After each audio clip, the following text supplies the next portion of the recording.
ពីនហាខាងលិចប្រាសាទអង្គរវត្តបានធ្វើជាសាក្សីសម្រាប់គុណខ្មែរពង្រឹងនិងថែរក្សាអភិរក្សអក្សរសាស្ត្ររបស់យើងអក្សរជាតិដែលជាដួងព្រលឹងនិងជាអត្តសញ្ញាណជាតិព្រឹកនេះជាព្រឹកមួយដែលពុបពេញទៅដោយក្តីសង្ឃឹមនិងសូរសំឡេងនៃចំណេះដឹងតើអីរាប់ពាន់កន្លែងត្រូវបានរៀបចំយ៉ាងប្រុងប្រយ័ត្នត្រៀមរួចរាល់សម្រាប់អ្នកដែលមកសរសេរមិនមែនជាសំណេរធម្មតាទេប៉ុន្តែជាសំណេរអក្សរខ្មែររបស់យើងអ្នកចូលរួមប្រកួតមានកុមារអាយុចាប់ពី5ឆ្នាំរហូតដល់មនុស្សចាស់អាយុ82ឆ្នាំសរុបប្រមាណ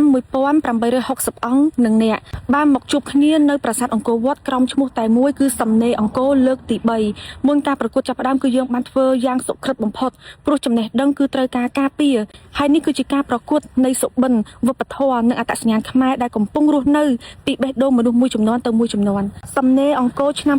2026នេះគឺជាកន្លែងដែលប្រកួតដែលមានតម្លៃលើសអ្វីៗទាំងអស់ក្នុងនាមយើងជាកូនខ្មែរគ្រប់រូបពីមួយជំនាន់ទៅមួយជំនាន់ត្រូវតែបដិញ្ញាចិត្តថែរក្សាអក្សរសាស្ត្ររបស់យើងហើយខ្ញុំសង្ឃឹមថាឆ្នាំក្រោយៗទៀតនឹងមានបងប្អូនចូលរួមប្រកួតសំណេរអង្គរឲ្យកាន់តែច្រើន